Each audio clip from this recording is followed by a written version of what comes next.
Hello, Reluctant Messenger Unleashed Nation. Welcome to episode 17 as we cover chapter 6, Heavenly Help.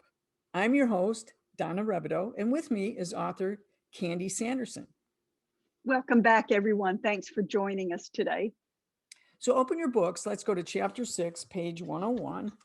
And this is one of my favorite chapters because I love heavenly help. Let's go to the bottom of the page. Now, Candy, this chapter starts out with a dream. Actually, it's a nightmare that you had. And you wrote it so well. I really was in the nightmare with you. You're hiding in the dark from someone who has broken into your house. You were terrified, fearful. And you say, there were evil forces set against me, and the only thing I could do was pray. Oh my God, you scared the living heck out of me. Can you tell us more about this, Candy? Yes, well, you should have been there in the nightmare with me. I was terrified. But although this was just a dream, the theme of it, Donna, was real. Someone had invaded my personal space, and I felt so threatened.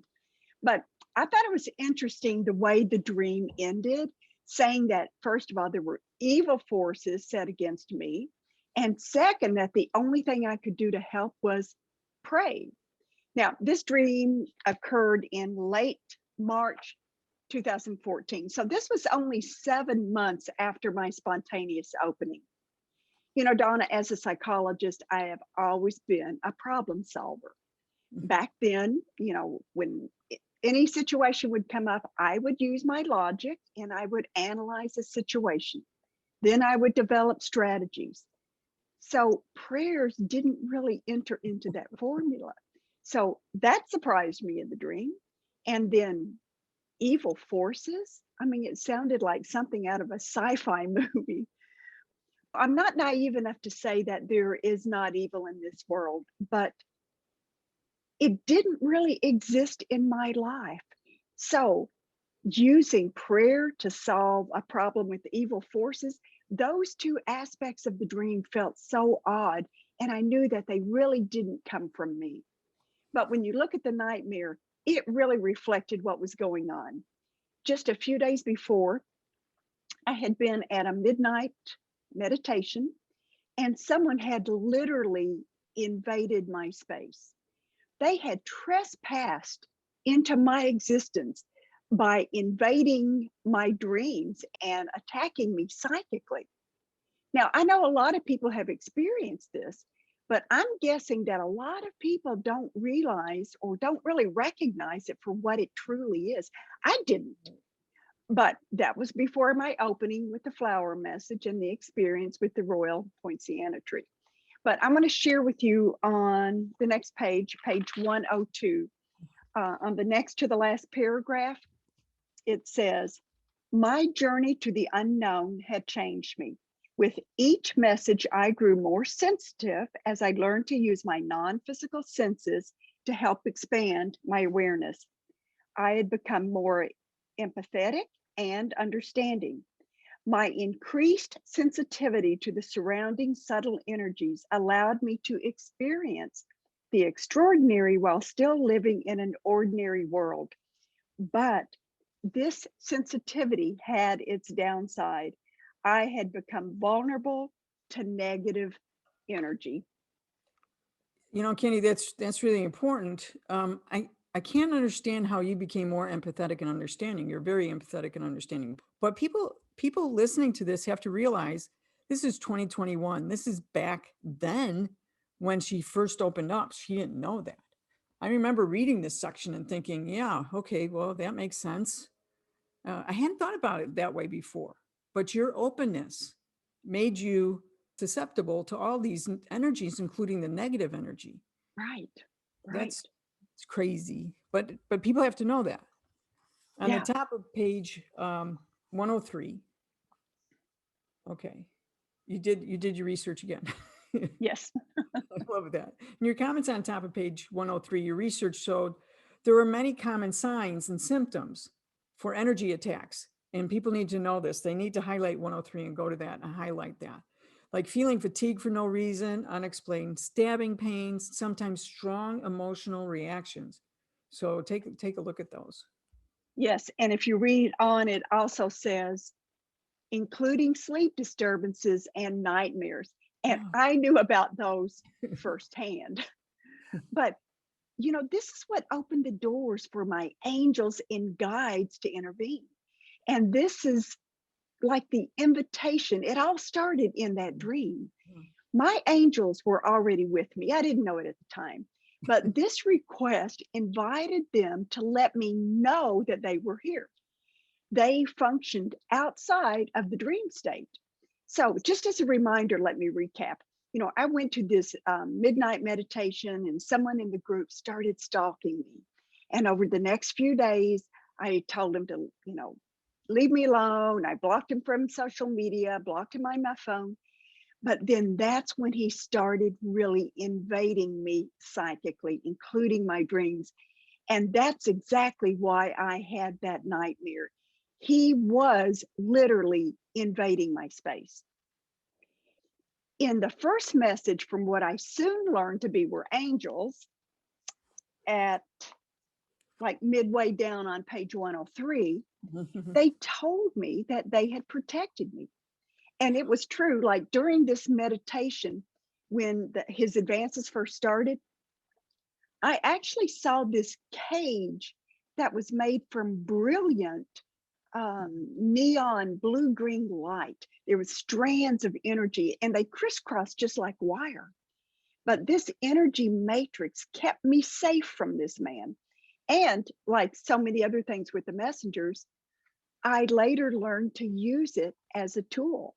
When I would go to bed at night, I would build that tool around me when I would go to sleep, just to keep this man out of my dreams. And it worked, which is great. Yeah, and it sounds like, you just said something that made me think about the Monroe, that box that we put our thoughts in before we meditate, energy conversion box. It's like that. And you think about putting your thoughts into the box, but I never thought about surrounding myself with heavenly wire. So there's another tool. I really love that. Let's go to the bottom of page 104. So the bottom of page 104, where it says there have been past lives. Let's start there. Yeah. The messengers bring up something new, but they throw a wrench in the works by saying, you had a past life with this man. I think I know your answer, Candy, but how did you feel about that? Well, back then it's like, how do I feel about past lives, especially with this man? Donna, I was totally in uncharted territory. At this stage of my spiritual development, things like reincarnation and past lives, man, those just like push so hard against the boundaries of my beliefs. Neither were topics I gave much thought to before the messengers introduced them to me. But this got real complicated really fast. At the bottom of page 104 and continuing the next page on 105, the messengers told me that I could, quote, return to earlier lifetimes with this man and essentially change what's happening now. So great. Yeah, talk about a wrench being thrown in this formula. Oh, all I needed to do was travel back in time. Yeah, right. This was getting really, really challenging. Yeah, I would have thought about first thing, oh, time travel. I can do that. Okay. So the messengers tell you to time travel, to change your past. By changing your past, you can change the present and future. That is so intriguing to me. Candy, how do we do that? How do Well, we do that? Donna, you're going to love this part. Okay. When we've recorded before and we talked about the POE, point of existence, Yeah, you would say, I love that dot. I do. I love that dot. So that's where the answer lies. By the time this happened, I already knew that we had another set of tools, one using our point of existence. Our POE is our full awareness. Basically, if you drop a hammer on your toe, your POE very quickly goes to that throbbing toe. But the POE is usually embedded in our physical body. It's where it's most comfortable. But we can learn to expand that point, that dot, to a field beyond our body. And as we expand, and we talked about this in Father Time, chapter 3, we we learned that time is not a straight line from point A to point B. It is a wavy, it's a curvy sine wave. And as we expand our awareness, we end up taking up more of that time wave. And what that means is, in an expanded state, we can begin to experience the future, things that have not occurred yet. We can also begin to experience, again, things that have happened in the past. And if we're very expansive, that will also include past lives. So I knew what to do. I had the tools. The messengers had told me exactly how to do this. I could use that emotional guidance system to expand. I would imagine seeing this man and I would make changes. And I knew that energy followed thought. So I just would think I would do it. I would just do it and it would happen. So I did. Did I actually go back in time? Maybe. Was it the power of my intention to do that? Maybe. I don't know. I only know that after following the instructions from the messengers, who are angels, those psychic attacks from this man stopped. And I was so, so grateful. You know, Candy, it really shows how important these tools are. And I got to tell you something. The last couple of weeks, I've been using the dot, the point of existence, so much. And I need to tell people, if you're hearing this and you practice it, it does get better. So I actually, and it occurred to me, it's very much like when I was playing softball. And when I was playing softball, I would sit there and imagine the next game. I put myself in the future. I didn't even know it. I was just a kid. And I would see myself, you know, I was a leadoff hitter, so I would hit a lot of singles. So I just saw myself hitting single after single. At the end of that year, I had the highest batting average for the team in a long time. Wow. And I thought, oh, I need to do more of that imagery. And so when you put in the dots and the POEs, that just snapped it all back for me. So I just love these tools. I can't tell you how important it is. We've covered the emotional guidance system, the ladder of enlightenment to help you expand in awareness, and now this cage of light for protection. And we're traveling in the past to change what's happening now. These tools are so important. And like I said, since we started this podcast, I've just eaten this up. I'm using these tools all the time. Thank you. Oh, you're welcome. And we have the messengers to thank for that. But you know, it really is empowering, that's for sure. Yeah. I was learning message by message to trust these messengers and their advice. If someone had told me that I would be communing with angels on how to time travel and to protect myself with, you know, cages made out of energy, I would have rolled my eyes. Every single message that I got just stretched those beliefs. But you know what? I didn't stop to judge. I took a back seat and I began observing, detailing, and then authenticating these communications that clearly were not from me. But each day brought more messages and they gave me a different perspective on the life I thought I'd known so well. But little by little, and this is 7 months later, I was becoming a believer. There's so much power in what you just said about suspending your beliefs at first. Just suspend them, let it flow. But it's so important not to judge. Let them occur. And you observe, you're detailing. But I love that when you first opened up, like we said before we started recording, you had no idea. You're a school psychologist. You just opened up, and then you had no idea. Sometimes I have to tell you, oh yeah, there's a thing called this or a thing called that. So I mean, talk about, you know, vetting someone or saying someone's authentic, Candy. I love that you do it with authenticating afterwards. So let's go to 107 and let's go to that April 2nd, 2014 message. Okay, in the paragraph right above the message, you say there was a difference in your voice as you dictated the message. That intrigued me. What was that about? You know, it was interesting. when I dictated this, Mhm. my voice was very serene, very peaceful. Now, by this time, I had already communicated with a lot of different messengers, and I was learning how to read their energy. It just would feel different. But this was the first time where I actually changed. My voice quality changed. By the time the message ended, I had this just overwhelming feeling, and I even state here of below the message of Mhm. being surrounded by a host of holy beings. Mhm. It was like nothing I'd ever experienced, Donna. It was absolutely sacred. And I knew these were angels. These were spirits from the angel realm.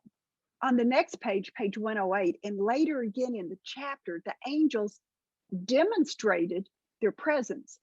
They had protected me from the man at the meditation, but what else could they do? They had told me that I had become a beacon. Now, I'm guessing the reason I became a beacon was I was in their energy field and it was changing me.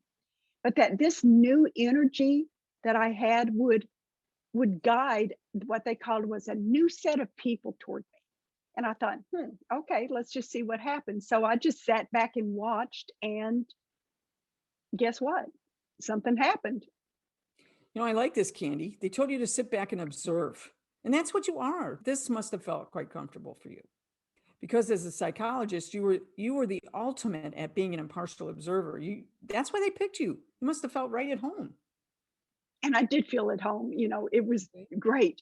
But what they did when they wanted me to just sit back and observe Mhm. was it offered me the gift of time to understand what was happening, time to readjust the sails and assimilate those new energy frequencies into my makeup.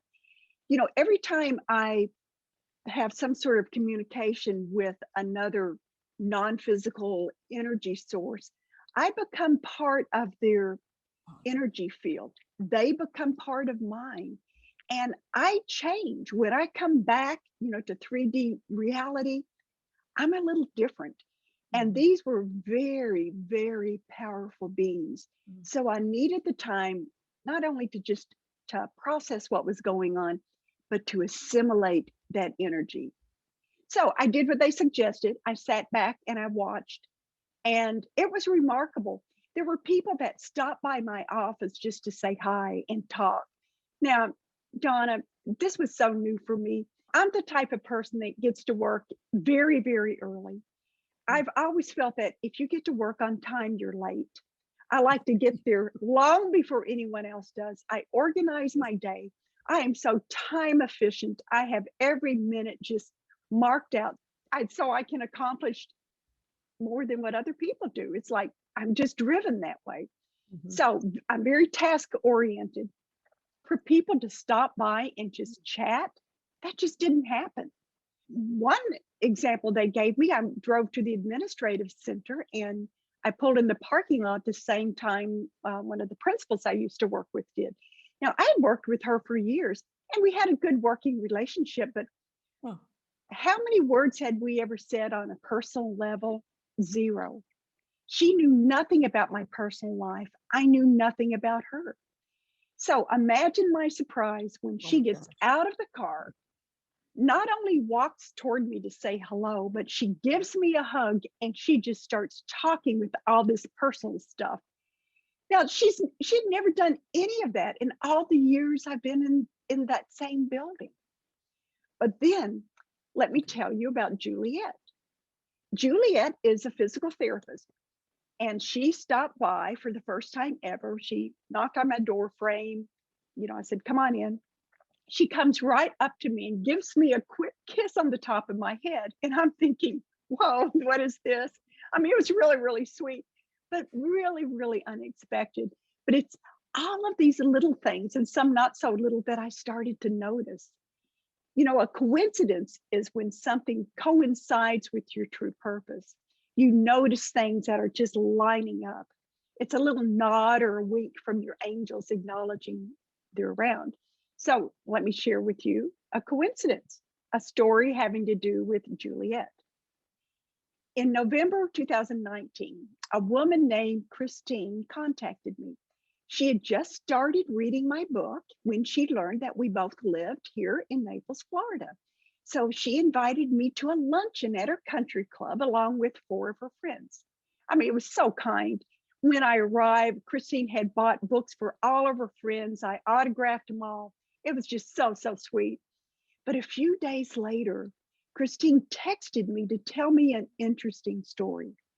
When she got to this chapter and read the part about Juliet coming into my office, she about flipped out. Although I had not used Juliet's last name, I did say, number one, that she was a physical therapist. And I also described, number two, her lovely British accent. Well, those were enough hints to confirm Christine's suspicions. Guess who was at their house at that very moment when she read the story about Juliet? No way. You guessed it, Juliet.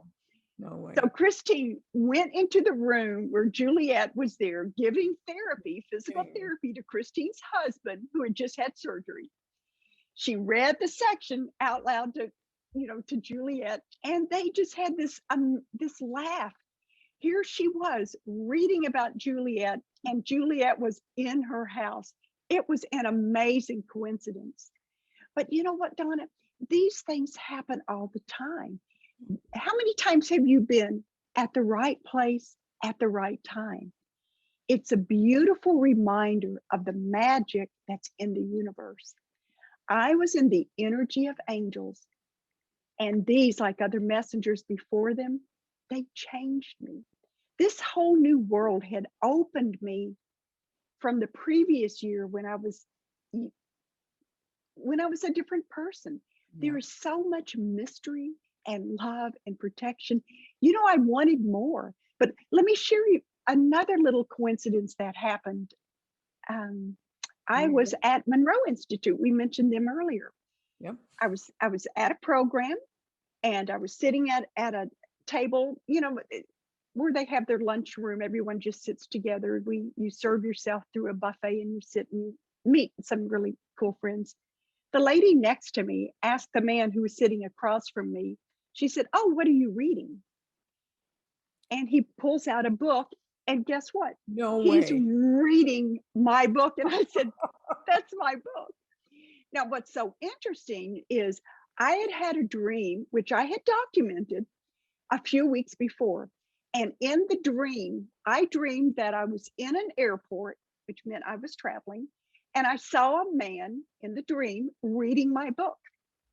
I went up to him in the dream and I said, "You're reading my book." He said, "No, that's my book." I said, "No, you're reading my book." So I had to explain to this man in the airport that it was my book. I was the author.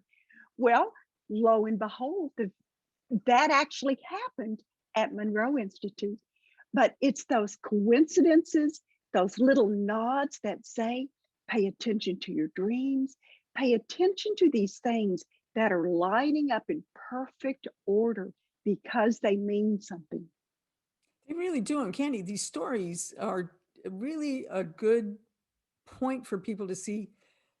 Some people say there's no such thing as coincidence. It's a God incidence, or I got God bumps or something like that. Yeah. But it does make you think. And I have known all my life about angels and beings, and I've been very blessed and fortunate because of that. So I knew that, and I could feel that, and I never put it into the words until I got to your book. That's why I loved your book so much. You put into words my life, but my NDE opened up that entire realm to me. And people, folks, you can learn from people that have had spiritually transformative events. They're called STEs and NDEs. And if you didn't know, that's near death experiences. And I've had one, and I've had both actually, but we've been there. We can describe the other universe that's just outside the reach of our physical bodies. But I never thought about the possibility, like you've been saying, that we can go back in the past, you can protect yourself in the future, and to begin looking for these signs and coincidences, start becoming more aware. But you are totally opening up possibilities to us, helping us stretch into new realities, much like the angels did for you. So I love what you're doing here. Let's go to page 109.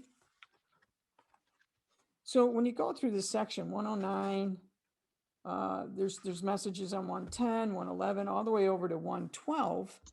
But in this section, the angels admit that they've intervened in your past, and they've intervened in mine.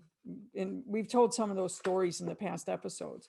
But once, way back in 1966, you almost stepped on a snake barefooted. And that would just have I would have probably, I'm not sure what I would have done, passed out or something. Must have been scary. But another encounter was in 87, and I'm sorry to bring this up, when your husband died. That time was different because they showed themselves in human form. Yeah. And I've had one occurrence where my angel showed up in human form, and it was life changing. Can you talk about these encounters for people? Yes. Well, I remember both of them very well. You know, the first, here I was, 16 years old. Now, I'm from Kentucky. We went barefoot all the time. So I was trying to find my horses. I kept them in this 400-acre pasture. And I was walking, I had my bridle slung over my shoulder. I'm walking in knee-high grass. I would never do that today.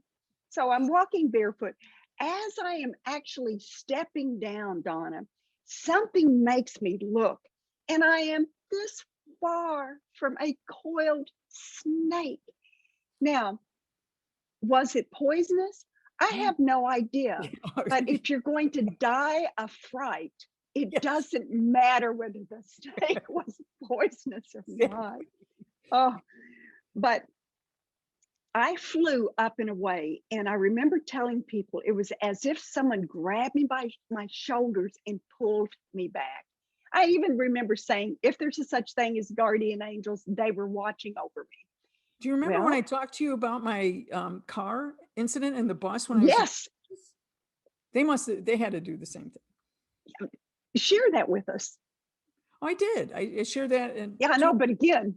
Oh, again. So I'm on my way to work. I'm in a little Volkswagen Beetle. I'm in Texas. And so that means that when the sun's coming up, you can see it right on the horizon. You know, it's right there. It blinded me from looking. I couldn't see the stop sign. So I blew through the intersection. I'm in the middle of the intersection, and I looked up and I saw the grill of the school bus.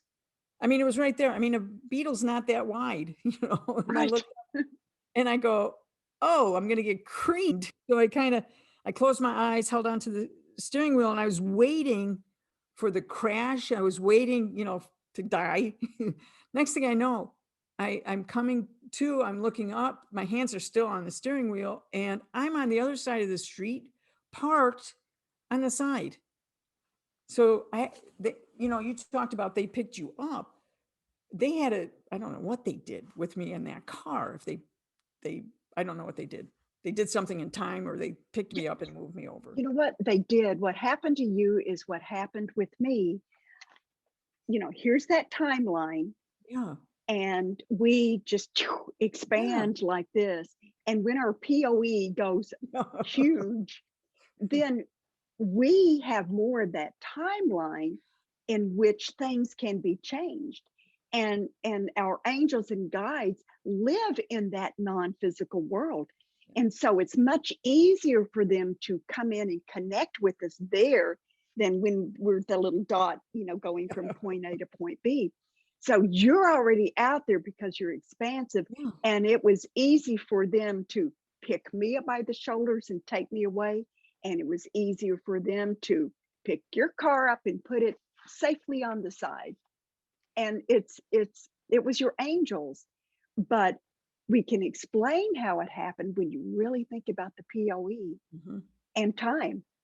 Yep. And it's interesting that things like this occur, and now it kind of makes sense. Yeah, now it does.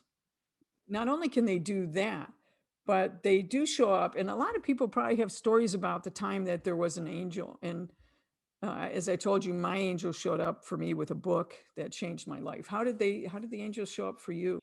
You know, it was interesting that I always thought that the angels were there to rescue me from the snake. And now you're telling me, yes, they were there. But they intervened when my husband died, Daryl. He passed away back in 87. Yeah. He had just So turned young. he had just turned 35. And here he is dying. But I just overheard a conversation from two gray-haired men just sitting in the ICU waiting room. And they were telling a story about seeing an angel on a busy street corner in Cincinnati. And if that wasn't strange enough, this man said the angel had wings on his feet. So Okay. a few minutes later, I'm back in Daryl's room, and the hospital chaplain entered. And Daryl had been in a coma since the day before, and I knew there was like nothing else that could be done for him medically. And he seemed to be in a lot of pain. So, I asked the chaplain to say a prayer for Daryl to cross over. And when the chaplain started praying, I couldn't believe it. He asked for the angels with winged feet to carry him home. I'd never heard of angels with wings on their feet, but twice in the same day, it was remarkable. And shortly after that, Daryl did transition. But what's interesting is now, almost 27 years later, and 2 days before what would have been Daryl's birthday, the angels tell me that they indeed had been there to help him transition.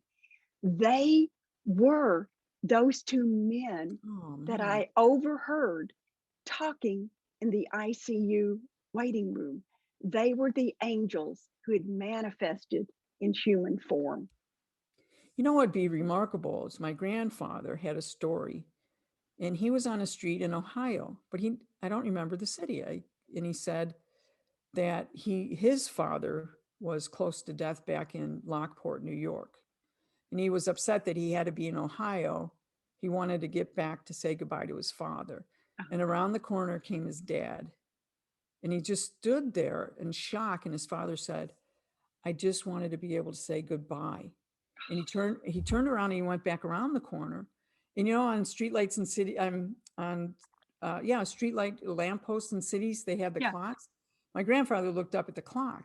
Well, he finished his business. He got home to Lockport. He found out his father had died on that day at that time.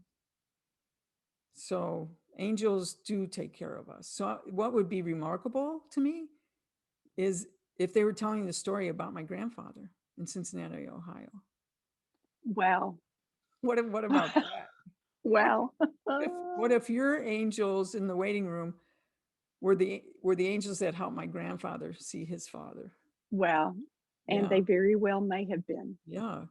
Kenny, I just want to thank you for sharing these stories. The angels have been here for you. And getting the validation years later had to have been meaningful for you to know that those two guys were angels. And then to put that prayer into that chaplain's head, that was Yeah. crazy. That was amazing. Yeah. Let me help you. Let's go to page 112. You can catch your breath. Okay. So when we get to the next section, we're in 2015. A year has passed. You write about the dream that you had. What was the significance of that dream? Oh, there are dreams that once you have them, they are so significant. And when you think about it, you can be right back in that dream. Yeah. That's what this one was. Okay. One reason it was so significant was because this was my first conscious connection with seraphim angels. Now, in my second book, The Reluctant Messenger Returns, An Unexpected Adventure into the Angelic Realm, I have an entire chapter about seraphim angels. But my relationship with them started with this one dream. The dream was so realistic, Donna. I still remember it. I was in a bedroom in this Victorian style house. It was like late at night. I was in a nightgown, but judging by my nightgown and the furniture in the room, it wasn't just a Victorian style house. This was in Victorian times. And I was floating 2 or 3 feet off the floor. I'm in this long, high collared, button down white nightgown. And there are angels that are surrounding me very slowly in like slow motion, circling me. And they're just gently blowing their breath on me. As I looked down on the bedside table, there was this tube of medicine, and written on the label was Seraphim. Now, the next morning, I had barely gotten out of bed when the messages started again. And the messages were about the dream I had just had. This was also like a crash course on angels. One of the things that I learned is that we needed to use the heart, that by using our hearts, we can perceive these higher vibrational frequencies where the angels are. They had hinted, about that in the last chapter. But they also told me, I mean, this is like a crash course on angels. They told me that angels' names were their, quote, vibratory signature. And I think that's on page, page 113. Donna, you have dogs. When we train our dogs, for example, it's through stimulus and response. Yep. We say their name, followed by a lot of attention or maybe a treat.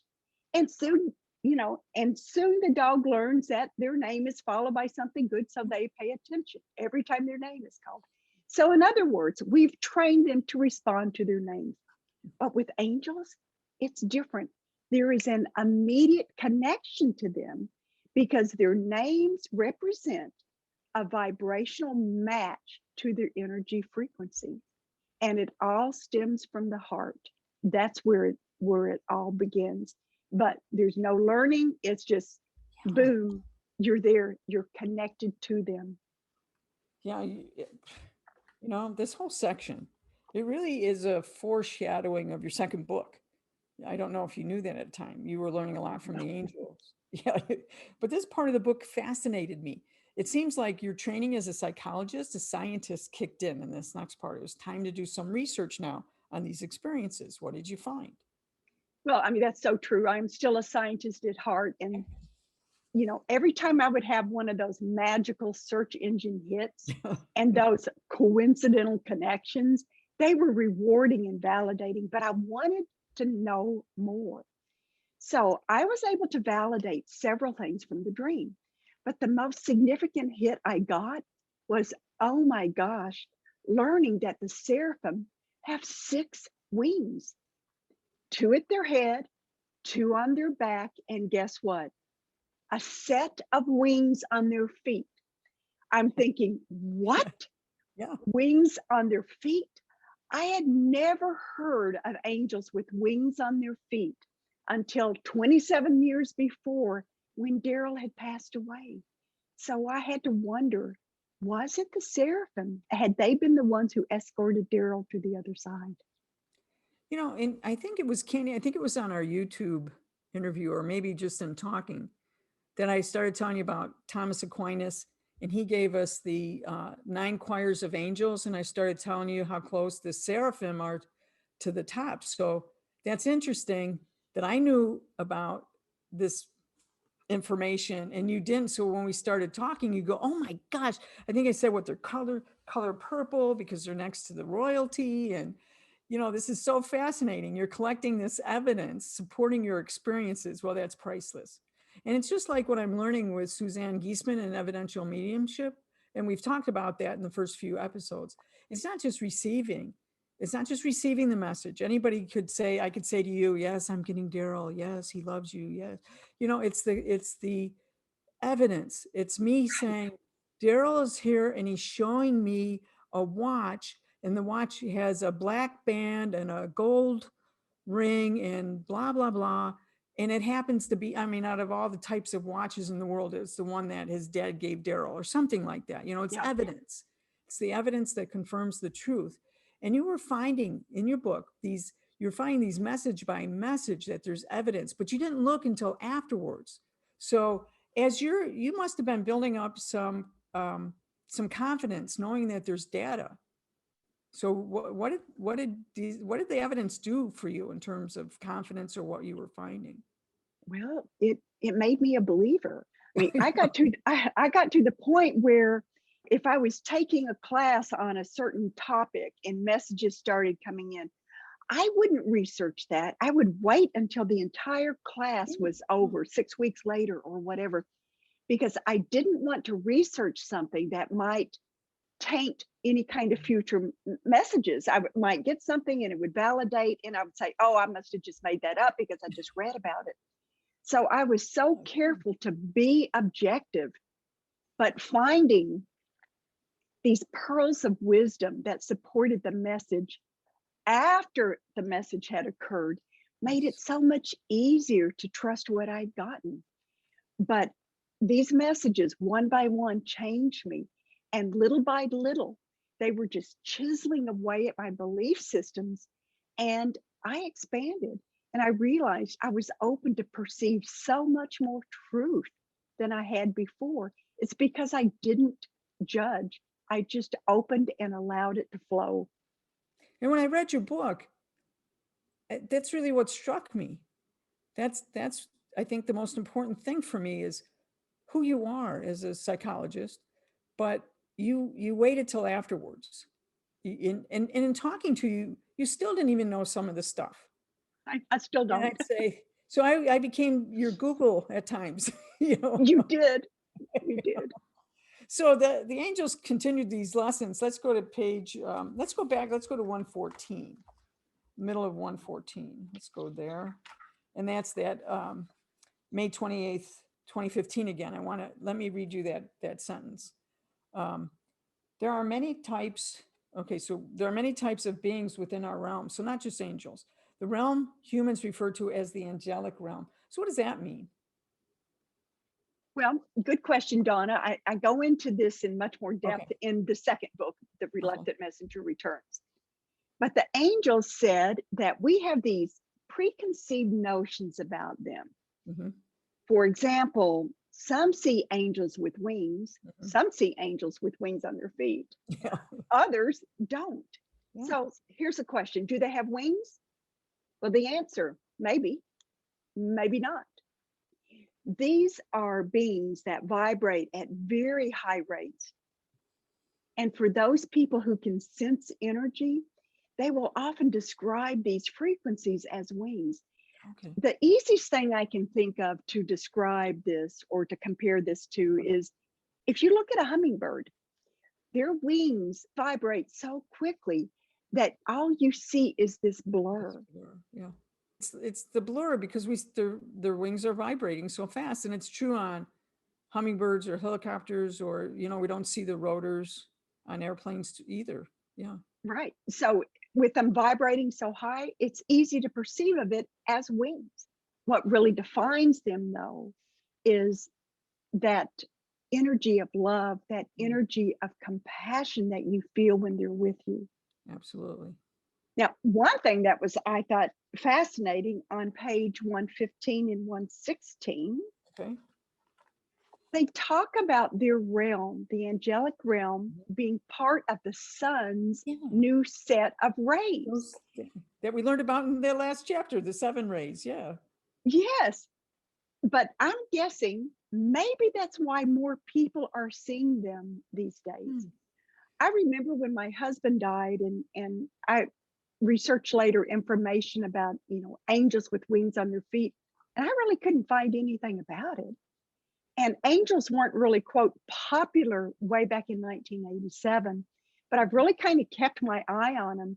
And over the years, people started dropping conversations and saying, well, an angel told me this, or I think I saw an angel, but angels became much more popular.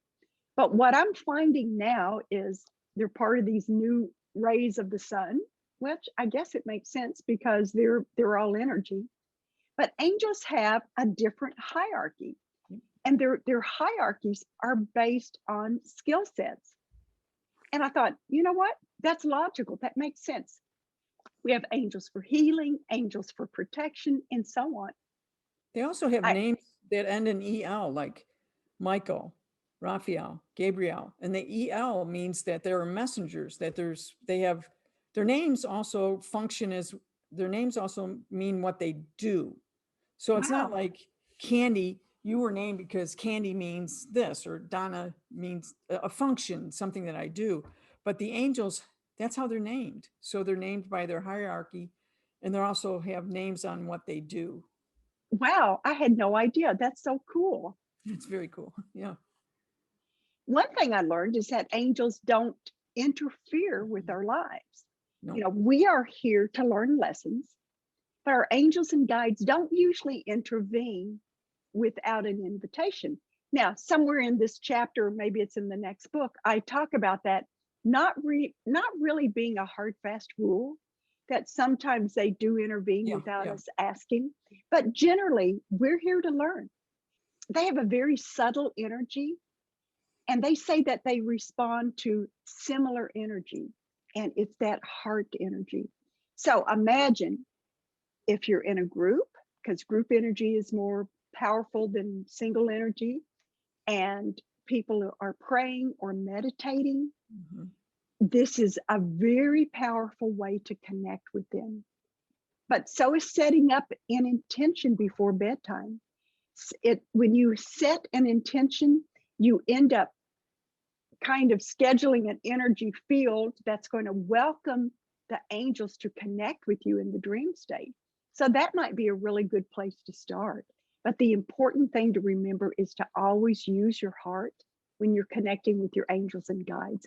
That's the frequency Yep. that's similar to theirs, and that is how you can make the connection. So I took this trip one time, and it was to a very special sacred place.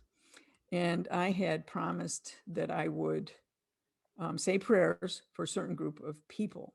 Mhm. And the angels can also remind you that you've made promises. And so, and I was so tired, I just wanted to go to bed. And I wanted to go to bed before my prayer and meditation for this group. And as I started falling asleep, boom, I got a big knock on the head and go, "You promised." And I was just like, oh my gosh. So they're funny. They're funny to me. Yeah, they're very angelic. They're very sweet. They send up this energy. They help us, but they also can correct us, or at least my angel, my big angel, just bopped me in the head. But I you're love right. it. Yeah. So that heart energy is important. So I had in my heart energy to help these people, and then I was going back on my word. I was falling asleep. You just needed a gentle reminder, I rap, did. rap. But yeah, and they like to come in that hypnagogic state where you're just falling asleep, and that's where they came in. And Yeah. man, that was like, you promised. Okay. Since we're speaking about vision, let's go to 115. Okay, tell us about that vision you had. Oh Yeah, my gosh. that's a good one. Yeah, that cave. I love that I one.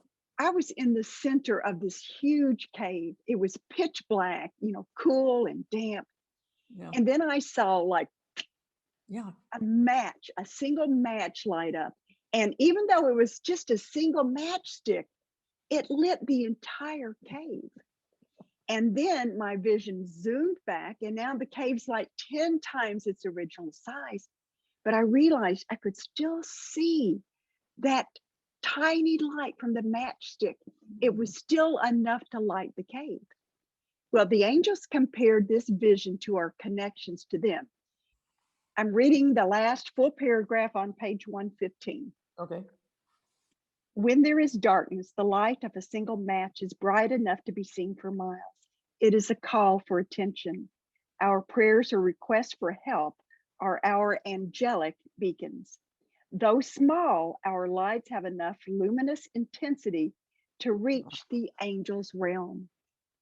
It made me realize that regardless of how small and insignificant we might feel, we're not. Mhm. We are powerful, we are protected, and we are loved. And our tiny lights shine bright enough to alert those in the angel realm to come and help us. Yeah, in one of the meditations that Susan Geisman has us do on a chakra cleansing is in our heart chakra. The Uh-huh. color of the heart chakra is green. And so our light, our beacons go out from our heart like rays of light out into the cosmos. So I love that. In our last episode, we covered in Cosmic Chapter 5, Cosmic Contacts. We learned that there are beings out there in the cosmos that help us. We have that same perspective in that when they see us on Earth, we're just mere specks in the universe.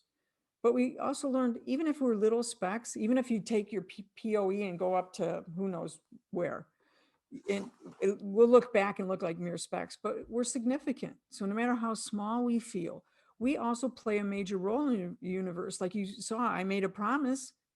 That was a role I was playing to help. I mean, the angels could have just done that, but they held me they held me to my honor.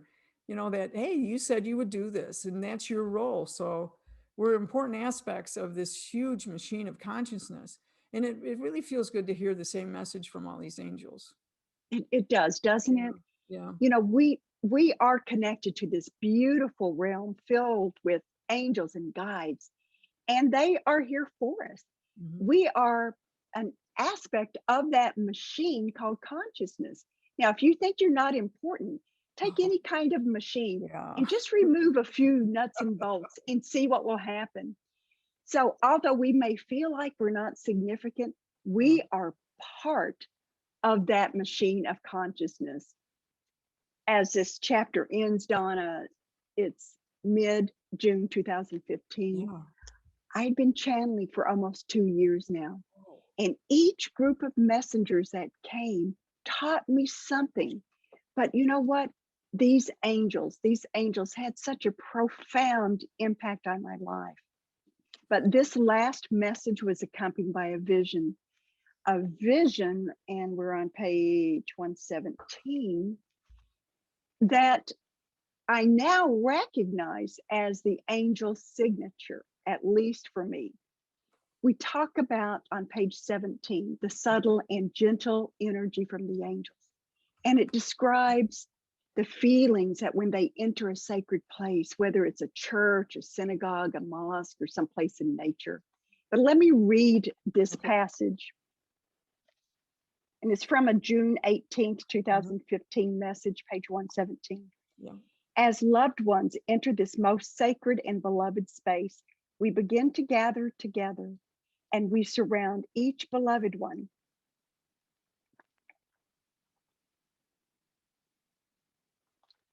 And see, this is what happens when I get into the energy of the angels. I just get really overwhelmed. Um, we surround each beloved one With the with the gold. golden light from our Maker. There is a hush, a sense of reverence that falls upon this sacred circle as we soften the edges of concern and worries of some of these loved ones have. We enter their fields and we fill those gaps with loving divine light. Mhm. When this happened, I had another vision. These words were like spilling forth. And this was during a meditation I had at Unity Church of Naples. Okay. And I all of a sudden saw myself standing, I observed myself standing in this deeply wooded forest. And I looked up at the heavens and I saw these thousands of tiny stars that started just falling like rain, descending toward the earth. The stars, and I know now that they represent us and our journey from source to our three-dimensional lives on earth. But they began falling like a gentle rain. And I immediately knew that this is what happens when angels come to our aid. Mm. And as these twinkling lights of gold and silver came, I saw this beautiful pastel band of pink and then a pastel band of green energy. They started weaving back and forth from these stars that look like glitter. And when they did, the stars began to twinkle. It was as if this energy had awakened them from a deep slumber. And I realized we are those stars. We are awakening. And I didn't realize this at the time I wrote the book, but we are awakening with the help of our angels and our guides. I remember sitting at Fellowship Hall in Unity Church of Naples when I had this vision, and tears just streamed down my face like they did a few minutes ago. And I knew that the angels were there. And I know now, a couple of years after this all began with the angels, that we are protected and we are loved beyond measure by our teams of angels and guides. And I feel so blessed that I've been given this opportunity to hear these messages. It's such, I don't know, such a comfort to know that help is around all of us. It's not just from our cosmic friends that we learned about in last chapter, but this heavenly help as well. And we are never, never alone. It's a beautiful feeling.